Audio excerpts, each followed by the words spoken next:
সকালবেলা মেয়েকে স্কুলে দিতে গেছিলাম, আর আসার সময় এই গুঁড়ো মাছগুলো কিনে নিয়ে এসেছি। আর আসতে একটু লেট হয়ে গেছে, মানে হাঁটে হেঁটে আসছিলাম। তারপর বাড়িতে এসে দেখি মাছগুলো নরম হয়ে গেছে। যখন মাছগুলো ধুতে যাই তখন দেখছি গলে যাচ্ছে মাছগুলো। হালকা করে ভালো করে মাছগুলো ধুয়ে নিয়ে তারপরে এখন 11টার মতো বাজে, আর অনেক বেলা হয়ে গেছে রান্না বান্না করতে, তো অনেক লেট হয়ে যাবে। তার জন্য সিদ্ধ ভাত করছি।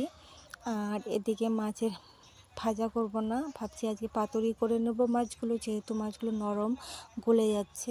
তার জন্য এখন কয়েকটা শুকনো লঙ্কা ভেজে নিলাম, আর দুটো পেঁয়াজগুলো একটু ছোটো ছোটো টুকরো করে নিয়েছি, ভেজে এখন শিলনোড়ার মধ্যে বেটে নিলাম। আর এখন সামান্য একটু লবণ আর একটু হলুদ গুঁড়ো দিয়ে ভালো করে হাত দিয়ে চটকে চটকে মেখে নেব।